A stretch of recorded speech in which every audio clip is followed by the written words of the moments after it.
Hello दोस्तों, आपका स्वागत है हमारे चैनल स्टडी आइंस्टीन में। आज हम लोग स्टार्ट करेंगे जल निगम के 2013 में आए हुए टेक्निकल के सिविल के क्वेश्चंस। उस समय फिजिक्स, केमिस्ट्री और अदर नॉन टेक सब्जेक्ट भी पूछे जाते थे, इसलिए टेक्निकल के 30 ही क्वेश्चन आया करते थे। तो हम 30 ही क्वेश्चन को यहाँ पे डिस्कस करेंगे, जिसमें से एक क्वेश्चन रिपीट हुआ है, तो टोटल 29 क्वेश्चन आपको इस वीडियो में मिलेंगे। तो सबसे पहले स्टार्ट करते हैं। पहला क्वेश्चन आपकी स्क्रीन पर ये रहा। If the diameter of A capillary tube is doubled the capillary rise will be. यदि किसी केशिका नली का व्यास दोगुना कर दिया जाए तो केशिकी उत्थान होता है, क्या होता है? अप्रभावित रहेगा, दुगना हो जाएगा, आधा हो जाएगा, उपयुक्त में से कोई नहीं, उपयुक्त कोई भी नहीं, बताइए। Unaffected, doubled, halved, non of the above. तो देखिए इसमें क्या होगा आप लोग का, इसमें होता है फार्मूला एच इक्वल टू, हम रेड वाला पेन यूज कर लेते हैं आप लोग के लिए। एच इक्वल टू होता है आपका 2t cos थीटा अपॉन में आर रो जी। इसको डी भी यहाँ पे कर लेंगे तो यहाँ पे 4 हो जाएगा ऊपर, ठीक है। तो यहाँ पे देखिए कह रहा है त्रिज्या को दोगुना कर दिया जाए। जब दोगुना कर देंगे तो एच क्या हो जाएगा, हाफ हो जाएगा कि नहीं हो जाएगा। अगर H1 से रिलेशन देखें आर का तो क्या है, उल्टा है। तो आर को जब दोगुना करेंगे तो एच क्या हो जाएगा, हाफ हो जाएगा। तो इसका सही आंसर क्या हो जाएगा, ऑप्शन नंबर सी, हाफ। चलिए अगला क्वेश्चन देखते हैं। The unit of viscosity are, श्यानता की इकाई है। इकाइयाँ क्या है, किलोग्राम सेकेंड प्रति मीटर स्क्वायर, न्यूटन सेकेंड प्रति metre square, newton second square, metre cube प्रति सेकेंड। बताइए क्या है। तो श्यानता विस्कोसिटी की यूनिट होती है न्यूटन सेकेंड प्रति मीटर स्क्वायर। तो इसका आंसर क्या हो जाएगा बताइए आप लोग, ऑप्शन नंबर बी सही हो जाएगा। अगला क्वेश्चन देखते हैं। Arrange the following list of soil is in increasing order of surface area. निम्नलिखित में से कौन सा क्रम सतही क्षेत्रफल के बढ़ते हुए क्रम में है? Silt, sand, colloids, clay, sand, silt, colloids, clay, sand, silt, clay, colloids, clay, silt, sand, colloids. तो देखिए हम आपको बताते हैं कि सैंड बड़े बड़े होते हैं, सैंड का साइज बड़ा बड़ा होता है, उसके अपेक्षा सिल्ट का साइज थोड़ा और छोटा होता है, ठीक है। क्ले का साइज और छोटा होता है, कोलाइड्स तो दिखते भी नहीं है तो और छोटा होता है। तो जब कोई पार्टिकल छोटा होता जाता है तो उसका जितना ये बड़ा वाला पार्टिकल है उससे अगर छोटे वाले पार्टिकल बने ढेर सारे बन जाएंगे तो उसका सरफेस एरिया क्या हो जाता है, बढ़ जाता है, ठीक है। तो सबसे कम सरफेस एरिया किसका होगा, सैंड का, फिर सिल्ट का, फिर क्ले का, फिर कोलाइड्स का। तो ऑप्शन नंबर सी हो जाएगा आपका सही, ऑप्शन नंबर सी सही हो जाएगा आपका, ठीक है। तो बढ़ते हुए क्रम में पूछा है, ठीक है, तो ऑप्शन नंबर सी सही हो जाएगा। चलिए अगला क्वेश्चन देखते हैं। द परपेंडिकुलर और the oblique distance of the object from the survey line is called as. सर्वेक्षण रेखा से वस्तु की तिर्यक या लंबवत दूरी को क्या कहते हैं? Tie line, base line, check line, offset line. तो इसको ऑफसेट कहते हैं। ये मान लीजिए कोई सर्वे हो रहा है, ये मान लीजिए यहाँ सेंटर लाइन पास हो रही है, यहाँ पे कोई मान लीजिए बिल्डिंग है, ये मान लीजिए बिल्डिंग है, बिल्डिंग। तो यहाँ से अगर हमको ये दूरी नापनी होगी तो ये ऑफसेट कहलाता है। ऐसे भी हम नाप सकते हैं, तो ये भी ऑफसेट है। तो ऑफसेट अगर 15 सेंटीमीटर है, 15 सेंटीमीटर है तो इसको स्मॉल ऑफसेट, 15 सेंटीमीटर से बड़ा रहता है तो उसे लार्ज ऑफसेट बोलते हैं, ठीक है। आगे चलते हैं, अगला question. If the ratio of all the corresponding linear dimension are equal, then the model and the prototype are said to have।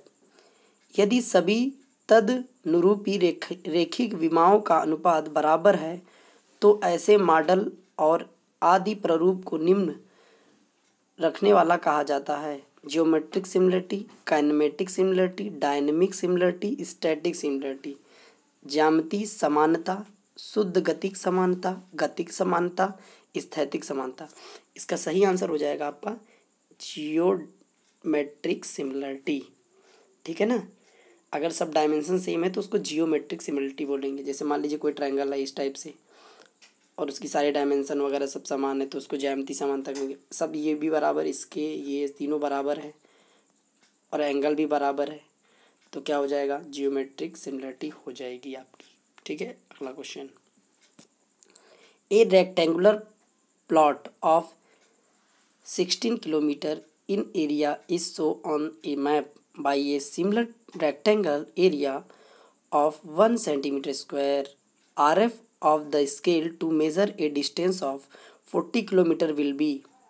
एक आयताकार प्लाट जिसका क्षेत्रफल 16 किलोमीटर स्क्वायर है तथा नक्शे पर 1 सेंटीमीटर स्क्वायर के रूप में दिखाया गया है। 40 किलोमीटर की दूरी नापने के लिए मैपाने का निरूपक भिन्न मतलब RF का मान क्या होगा। तो देखिए RF निकालने के लिए सीधा सा फार्मूला है।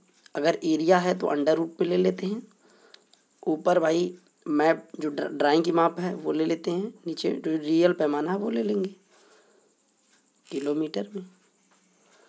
तो अंडर रूट निकालेंगे कितना आएगा, 1/4 किलोमीटर। ठीक है ना। तो हम इसको बदल देंगे तो क्या हो जाएगा, 4 किलोमीटर को ऊपर सेंटीमीटर है, सेंटीमीटर में बदलेंगे तो कितने जीरो, 5 जीरो लगाने पड़ेंगे। एक तो मीटर में आने के लिए 1000, फिर उसके बाद दो जीरो और सेंटीमीटर तक आने के लिए। तो ऑप्शन नंबर कौन सा दिख रहा है आप लोग को, ऑप्शन नंबर बी सही हो जाएगा। ठीक है, चलते हैं अगले क्वेश्चन पर। Manometer is used for measuring. Manometer का उपयोग निम्नलिखित को मापने के लिए किया जाता है: velocity at A point in A fluid, pressure at A point in A fluid, different of pressure between two points. तो देखिए कोई भी पाइप है तो उसमें मान लीजिए हमने मैनोमीटर लगा दिया, मैनोमीटर हमने लगा दिया तो वो प्रेशर भी मेजर करता है और दो जगह का प्रेशर भी मैंने मेजर करता है। अगर मान लीजिए यहाँ पे हेड कुछ और है, यहाँ पे हेड कुछ और है, ठीक है, तो ऑप्शन नंबर डी सही हो जाएगा। Pressure at A point fluid और डिफरेंट प्रेशर भी हमारा मेजर कर लेता है। तो ऑप्शन नंबर बी और सी दोनों सही है, इसलिए ऑप्शन नंबर डी सही हो जाएगा। ऑप्शन नंबर डी सही हो जाएगा। अगला question, Euler's crippling load for a column of length L with one and fix and other and is hinged. L लंबाई वाले किसी स्तंभ के लिए जिसका एक सिरा आबद्ध है और दूसरा हिंजित है, आइलर क्रिपलिंग भार होता है π² EI/में L², 4π² EI/में L², π² EI/में 4L², 2π² EI/में L²। तो क्या होगा देखते हैं। मान लेते हैं कॉलम है, दिखाया गया है, तो इसमें क्या है, एक सिरा फिक्स का ये सिंबल है, दूसरा सिरा हिंज, ठीक है ना। तो अब ये जब इस पे लोड आएगा तो ये ऐसे बकल हो जाएगा, बकलिंग हो जाएगी इसकी, ठीक है, यहाँ से ये ऐसे बकल हो जाएगा। तो इसकी जो इफेक्टिव लेंथ आएगी, इफेक्टिव लेंथ किसके बराबर होगी, L/√2 के बराबर हो जाएगी। ठीक है। तो जो हमारा आइलर का फार्मूला होता है वो π² EI/ में L इफेक्टिव होता है। ठीक है। तो इसको हम रख लेते हैं, इसको हम अगली स्लाइड लेके इसको हम बता देते हैं अच्छे से आप लोग को। देखिए अगर मान लीजिए कि जो आइलर का फार्मूला है आप लोग का πr² EI/ में L इफेक्टिव, तो L इफेक्टिव की जगह क्या रख दें हम, देखिए यहाँ पे ये स्क्वायर में रहता है, ठीक है, LE² होता है, L² होता है। तो आगे √2 का होल स्क्वायर हमारा हो जाएगा बराबर क्या हो जाएगा, ये √2 में 2 हो जाएगा, ऊपर चला जाएगा 2π² EI/ में L²। तो ऑप्शन नंबर कौन सा सही दिख रहा है, देखिए आप लोग को ऑप्शन नंबर डी सही हो जाएगा, ऑप्शन नंबर डी। चलिए अगला देखते हैं। ठीक है, लग रहा है क्वेश्चन 2 बार हो गया है, कोई दिक्कत नहीं है। A beam simply supported at both the end of length L carrying two equal unlike couple, equal है अनलाइक कपल एम, इक्वल है अनलाइक मतलब दूसरे उनकी जो दिशाएं हैं वो अलग अलग रहेंगी, अनलाइक मतलब at two end if the flexural rigidity E I is constant then the central deflection of the beam is given by, दोनों सिरों पर शुद्धालंबित यल लंबाई की धरन के दोनों सिरों पर दो बराबर विषम बलयुग्म यम यदि आनमनी दृढ़ता, देखिए हिंदी है इसलिए इंग्लिश में ज़्यादा प्रेफर करें, ई आई स्थिर हो तो धरन का केंद्रीय विक्षेपण मिलता है, कितना मिलता है। चलिए इसको हम नई स्लाइड लेके आप लोग को एकदम अच्छे से समझा देते हैं कैसे आएगा इसका आंसर। ठीक है, मान लीजिए कि एक बीम है, सिंपली सपोर्टेड है। ठीक है, सिंपली सपोर्टेड बीम है, इस पे मोमेंट यहाँ से एक आ रहा है तो इधर से दूसरे डायरेक्शन में कह रहा हुआ आ रहा है, मगर सेम है, मैग्नीट्यूड उसका सेम है, डायरेक्शन अलग अलग है। ठीक है, तो अगर इसका बेंडिंग मोमेंट डायग्राम अगर ड्रॉ करूँगा तो इस टाइप से आएगा। ठीक है, ये मान लीजिए माइनस ले लेते हैं साइन, इधर से मान लीजिए। ठीक है, तो इसका जो एरिया आया वो कितना आया, ये एम, इसकी लेंथ कितनी है, यल मान लेते हैं, यल लिया है ना तो यल मान लेंगे। अब हम डिफ्लेक्शन मोमेंट एरिया मेथड से निकाल रहे हैं। चलिए अब आगे देखिए, आगे देखिए हमारा मोमेंट इतना आ गया, अब इसको हम मोमेंट मान लेते हैं। अब इसका एरिया निकाल लेंगे, जहाँ पे सेंट्रल भी निकालना है तो सेंट्रल के जिस पॉइंट से निकालना है, मान लीजिए इधर से निकालना है तो इतना एरिया हमको चाहिए, तो इतना एरिया कितना हो जाएगा, यम इंटू यल बाई 2 और रिजिडिटी दी है ई आई तो ई आई हो जाएगा। डिफ्लेक्शन का फार्मूला मैं लिख देता हूँ, ए एक्स बार अपॉन में ई आई। तो ए का हमने एरिया निकाल लिया, ये वाला एरिया ये निकाल लिया, एरिया क्या हो गया यम, ये यम था ना, यम इंटू एल बाई 2। अब एक्स बार कितना होगा, यहाँ से लेके ये वाली दूरी एक्स बार होगी तो वो कितनी होगी, यल बाई 2 का आधा, यल बाई 2 का आधा, यहाँ से यल बाई 2 का भी आधा हो जाएगी, यल बाई 2 का आधा हो जाएगी तो कितना हो जाएगी, यल बाई 4 हो जाएगी। ठीक है, तो यहाँ पे इंटू क्या कर देंगे हम, यल बाई 4 कर देंगे, तो कितना आ जाएगा हमारा डेल्टा, डेल्टा कितना आ जाएगा, यम यल स्क्वायर अपॉन में 4 2 जा 8 ई आई। तो इसका सही आंसर क्या हो जाएगा, इसका सही आंसर क्या हो जाएगा, एम एल स्क्वायर 8 ई आई। ठीक है, आप लोगों को डिटेल में हमने बता दिया। अगला देखिए, बंकन समीकरण को लिखा जाता है, the bending equation is written by, तो ये प्योर बेंडिंग इक्वेशन है, आप लोगों ने पढ़ा होगा, M upon I equal to F upon में Y equal to E by R. तो इसको यहाँ पे हम एफ को सिग्मा से भी दिखा सकते हैं, सिग्मा बी मतलब बेंडिंग के लिए बी यूज होता है, ई बाई आर। तो कौन सा सही हो जाएगा, ऑप्शन नंबर देखिए, ऑप्शन नंबर ए सही हो जाएगा आप लोग का। अगला देखिए, the shear stress distribution over a beam of solid circular section is such that. अब देख लिए, हम अगली स्लाइड लेके आप लोग को इसको भी अच्छे से समझा देते हैं। मान लेते हैं कि एक ये बीम का क्रॉस सेक्शन है, सर्कल है, तो इसका स्ट्रेस कैसा आता है, स्ट्रेस फाइबर पे एकदम ज़ीरो, मिडल पे मैक्सिमम आएगा, तो मैक्सिमम पे यहाँ पूछा है आपका कितना होगा वो, तो मीन का कितना होता है 4/3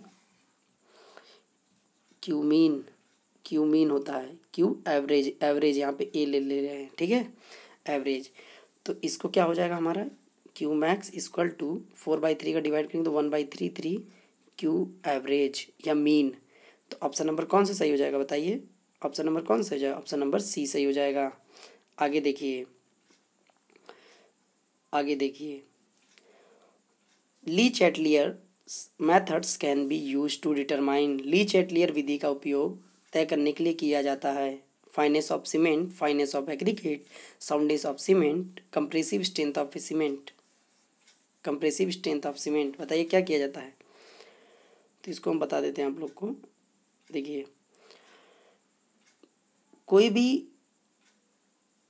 सीमेंट है, सीमेंट की बोरी है, कोई भी सीमेंट जब हम बना रहे हैं तो उसमें मैग्नीशियम की मात्रा और सल्फ़र की मात्रा दोनों बहुत, पहली बात तो 2.57% से सल्फ़र ज़्यादा नहीं होना चाहिए। अगर ये आ जाएगा तो साउंडनेस आएगी। साउंडनेस मतलब अगर सीमेंट जमेगा तो उसमें क्रैक्स डेवलप होने लगेंगे, ठीक है, क्रैक्स डेवलप होने लगेंगे, ऐसे ऐसे क्रैक्स डेवलप होने लगेंगे। इसके लिए कौन सा टेस्ट किया जाता है? Le Chatelier. तो लीच एटलियर टेस्ट किया जाता है साउंडनेस के लिए। तो इसका ऑप्शन नंबर सी सही हो जाएगा, soundness of cement. Fineness of cement तो होगा नहीं, क्योंकि वो तो हम 90 माइक्रोन की छन्नी से करते हैं, 90 माइक्रोन या एन नंबर की, है ना। फाइनेस ऑफ एग्रीगेट होगा नहीं, कंप्रेसिव स्ट्रेंथ ऑफ सीमेंट होगा नहीं, ठीक है। तो ये हो जाएगा option number C, soundness of cement, soundness of cement, soundness of cement. आगे चलते हैं। It is the products of elastic stress and the area of a flowing liquid, pressure force, elastic force, gravity force, viscous force. बताइए क्या हो जाएगा? इसको चलिए हम समझा देते हैं आप लोग को। देखिए, अगर स्ट्रेस इनटू कह रहा है एरिया का मल्टीप्लाई करें तो क्या निकल के आएगा भाई? फोर्स निकल के आएगा, फोर्स निकल के आएगा। और उसने पूछा क्या है, देखिए कह रहा है इलास्टिक स्ट्रेस एंड उसका दोनों का मल्टीप्लाई करेंगे तो क्या आएगा? तो फोर्स निकल के आएगा। और जो कि क्या डालेगा, आप लोगों को सिर्फ कंफ्यूज किया है, तो फोर्स निकल के आएगा। कौन सा फोर्स आएगा? प्रेशर फोर्स, प्रेशर डालेगा वो, ठीक है। ऑप्शन नंबर ए सही हो जाएगा। आगे चलते हैं। सड़क के काम में इस्तेमाल होने वाले पत्थर की कठोरता का गुणांक किससे अधिक होना चाहिए? चलिए इसको हम अच्छे से आप लोग को बता देते हैं। देखिए देखिए, ये होता है फार्मूला 20 माइनस प्रतिदर्श में आई कमी, प्रतिदर्श इसको लिख देते हैं, प्रतिदर्श में कमी, मतलब जब उसका परीक्षण करेंगे तो कुछ कमी आ जाएगी, अपॉन में 20। तो इसका मान 17 से अधिक होना चाहिए। 17 से क्या होना चाहिए? अधिक होना चाहिए। जो भी ये मान आ रहा है वो 17 से अधिक होना चाहिए, तब हमारी सड़क के लिए वो अवेलेबल रहेगा। तो इसका ऑप्शन नंबर क्या हो जाएगा? 10, 12 ये सब तो सही नहीं होंगे, तो ऑप्शन नंबर ए सही हो जाएगा। आगे चलते हैं। For checking the length of brick as per Indian standard, how many bricks are to be taken? 10, 15, 20, 25। तो इसमें ऑप्शन नंबर सी सही हो जाएगा। 20 ब्रिक्स लिया जाता है लेंथ के लिए। लेंथ के लिए कितना लिया जाता है? 20 ब्रिक्स लिया जाता है। चलिए आगे चलते हैं। The size of modular brick क्या होता है? ये तो होता नहीं है, ये नहीं होता है, ये भी नहीं होता है। मॉडुलर साइज ये होता है आपका, ठीक है। आगे चलते हैं। ऑप्शन नंबर बी सही हो जाएगा, option number B. Sand stone is क्या है? सेडिमेंट्री रॉक है, मेटामॉर्फिक रॉक है, इग्नियस रॉक है, वोल्केनिक रॉक। तो इसका सही आंसर हो जाएगा सेडिमेंट्री रॉक है, ठीक है, सेडिमेंट्री रॉक। बताइए आप लोग, मार्बल कैसी रॉक है? वो मेटामॉर्फिक रॉक है। ग्रेनाइट कैसी है? आग्नेशियल है, ठीक है। आगे चलते हैं। Which of the following process takes place is drinking filter? Drinking filter के स्थान पर कौन सा विधि अपनाया जाता है? Filtration, oxidation, disinfection, biological action. इसका सही आंसर हो जाएगा biological action. Waste water engineering में आप लोग ने पढ़ा होगा, वेस्ट वाटर इंजीनियरिंग में आप लोग ने पढ़ा होगा इसको, ड्रिंकिंग फिल्टर को, ठीक है, वेस्ट वाटर इंजीनियरिंग में। चलिए आगे देखते हैं। The permissible limit of arsenic is drinking water as per the guidelines of WHO is. WHO के नियमानुसार पीने के जल में आर्सेनिक की मात्रा कितनी होती है? मान्य सीमा क्या है? 0.01 ppm, ये तो होता नहीं, बी तो होगा नहीं, पी भी होता नहीं है। इनमें से कौन से हो जाएगा? ऑप्शन नंबर ए सही हो जाएगा, इससे ज़्यादा नहीं होना चाहिए। आगे चलते हैं। Disappearance of pink colour of water of a well due KMnO4 indicate that water contain. KMnO4 के कारण कुएं जल के गुलाबी रंग का गायब हो जाना वह संकेत देता है कि पानी में मौजूद है। एसिडिटी अम्लीयता, एल्कनिटी क्षारीयता, ऑर्गेनिक मैटर कार्बनिक पदार्थ, ऑल ऑफ द एबव। तो इसका सही आंसर क्या हो जाएगा बताइए? ऑप्शन नंबर सी हो जाएगा। ऑर्गेनिक मैटर बताता है कि उसमें था। ये नया क्वेश्चन, अच्छा क्वेश्चन है।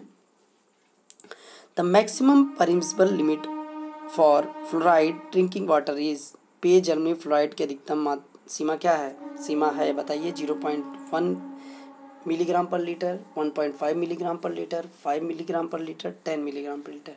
इसका सही आंसर है 1.5 मिलीग्राम पर लीटर। ठीक है, इसको याद कर लीजिए, सब पूछा जाता है। कुचलिंग सूत्र के अनुसार अग्निशामन के लिए जल की मात्रा निम्न सूत्र से ज्ञात की जाती है। तो इसका क्या आंसर हो जाएगा बताइए? ऑप्शन नंबर सी सही हो जाएगा। Q = 3182 √P। ठीक है, P क्या है? पॉपुलेशन है, 1000 में, 1000 में पॉपुलेशन है। चलो आगे देखते हैं। Poison is the unit of mass density, kinematic viscosity, viscosity velocity gradient. ये यूनिट होती है विस्कोसिटी की, विस्कोसिटी V, विस्कोसिटी म्यू से दिखाते हैं। ठीक है, विस्कोसिटी म्यू विस्कोसिटी की यूनिट होती है। ठीक है, आगे चलते हैं, आगे चलते हैं। If the specific gravity of the soil is represented by G and the word ratio is E, the hydraulic gradient I is expressed as। यदि मृदा का स्पेसिफिक ग्रेविटी G द्वारा व्यक्त किया जाए और रिक्तता अनुपात E हो तो जलदाब प्रवणता I व्यक्त किया जाएगा।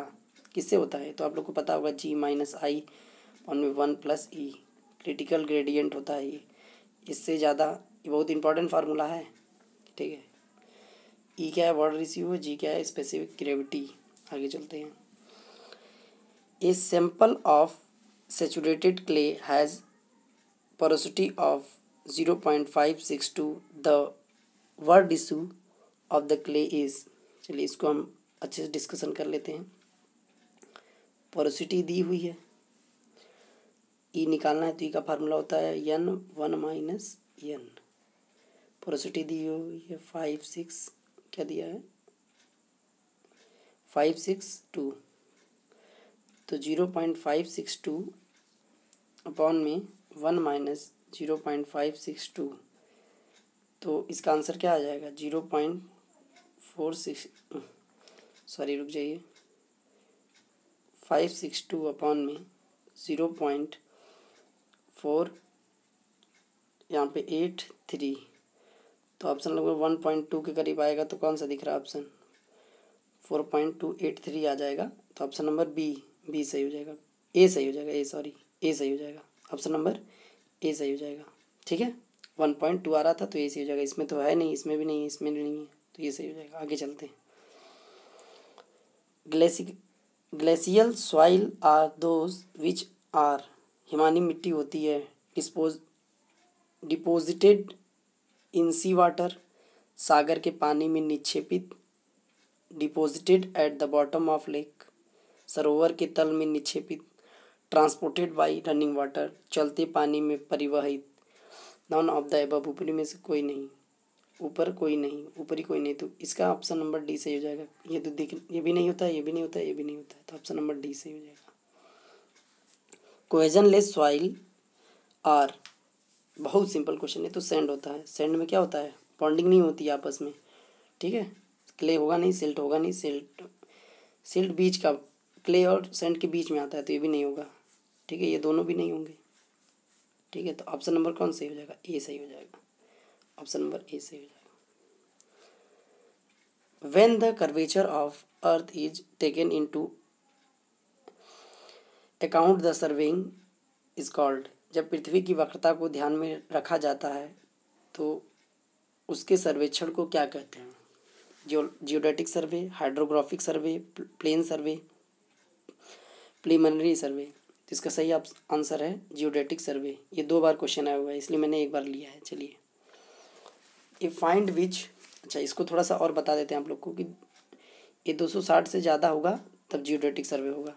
ये अमेरिकन स्टैंडर्ड के अनुसार, इंडियन के हिसाब से 195 है किलोमीटर पर स्क्वायर। ठीक है, तो जो ऑप्शन मिलेगा दोनों एक साथ नहीं आता है, ये अगर आया तो ये मारिए, किलोमीटर में रहता है, किलोमीटर में। ठीक है, आगे चलते हैं। A find which incompressible and is having no viscosity, Newtonian fluid, non Newtonian fluid, ideal fluid, real fluid. इसका सही आंसर हो जाएगा आइडियल फ्लूइड। चलिए, तो इस तरह से हमारे 29 क्वेश्चन की सीरीज़ थी।